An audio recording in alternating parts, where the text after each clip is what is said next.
Good morning all of you. मैं आशीष सिंह आप लोगों का एम क्लासेज जौनपुर के यूट्यूब चैनल पर हार्दिक स्वागत करता हूं। जैसा कि मैंने आपको पहले ही बताया था, इस यूट्यूब चैनल के माध्यम से आप सभी को प्रतियोगी परीक्षाओं के साथ साथ कंप्यूटर शिक्षा के कोर्सों की भी क्लासेज प्रोवाइड की जाएंगी।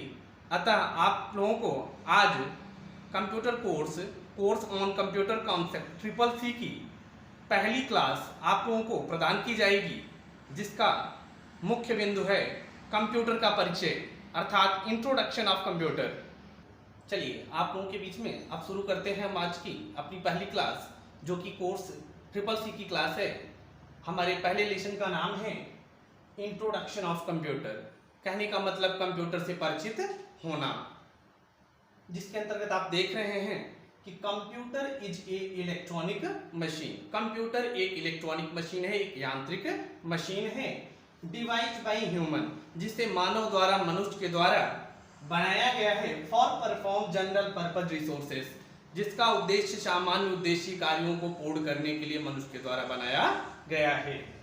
जैसे सामान्य उद्देश्य कार्यों की बात करें तो हम उदाहरण के सकते हैं कि क्रिएट एंड एडिट, यानी तैयार करना और उसमें संशोधन करना किसी भी प्रकार का कोई डॉक्यूमेंट्स है, दस्तावेज जिसे आप कह सकते हैं, ड्राइंग्स है, चित्र है, कैलकुलेशंस है, ऑडियो है, वीडियो है, तो इत्यादि वर्क आप आसानी से एक कंप्यूटर के माध्यम से कर सकते हैं।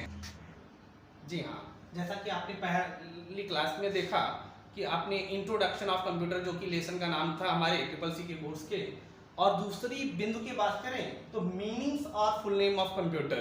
कहने का मतलब ये है कि कंप्यूटर शब्द का तात्पर्य अथवा उसका पूरा नाम। तो जब भी हम किसी वर्ड का, किसी भी शब्द का फुल फॉर्म लिखते हैं या उसकी मीनिंग्स लिखते हैं, तो उस वर्ड के एक एक लेटर्स को हम वर्टिकल फॉर्मेट में लिख लेते हैं। जैसे कि आप देख रहे हैं, सी फॉर होता है कॉमन एंड कॉमर्शियल, बिकॉज अलग अलग जो राइटर्स होते हैं, जो लेखक होते हैं, उनकी अलग अलग पुस्तकों में अलग अलग दिया गया है। अतः आप एक में देख रहे हैं, किसी बुक में अगर आपको कॉमन मिल रहा है तो किसी बुक में आपको कमर्शियल मिलेगा। दूसरा ओ फॉर आपका होता है ऑपरेटर बेस्ड, यानी कंप्यूटर एक मशीन होती है जो ऑपरेटर पर निर्भर होती है। जब तक उसे चलाया नहीं जाएगा तब तक वो चलेगा नहीं। दैट मीन्स एक यूजर की आवश्यकता होती है।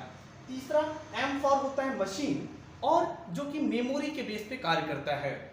चौथा आप देख रहे हैं P for process and print और पर्पज। अलग अलग बुकों पे मैंने जैसा कि पहले ही बताया है कि अलग अलग आपको मीनिंग्स देखने को मिलेंगी।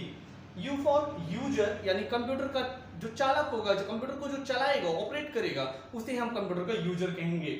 और उसको हमेशा अपडेट होना चाहिए, अर्थात उसको आज जो पुराने सॉफ्टवेयर हैं उनकी भी और आधुनिक समय के सॉफ्टवेयर की भी जरूरत होनी चाहिए।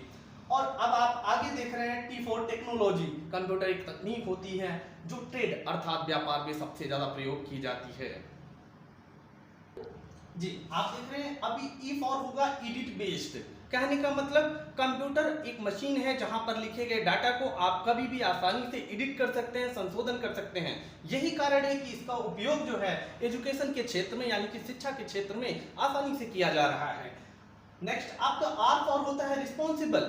कंप्यूटर हमेशा आपके दिए गए प्रश्नों का उत्तर देने के लिए हमेशा उत्तरदायी होता है। यदि आप उसको कोई इनपुट डाटा देते हैं तो निश्चित रूप से वह आपको आउटपुट परिणाम प्रदान करता है। और रिसर्च में इसीलिए इसका उपयोग किया जाता है, ताकि किसी विषय अथवा बिंदु पर आसानी से इंटरनेट का सहारा लेते हुए आप किसी भी बिंदु पर अधिक से अधिक अध्ययन कर सकते हैं, अधिक से अधिक डाटाओं को एकत्रित कर सकते हैं।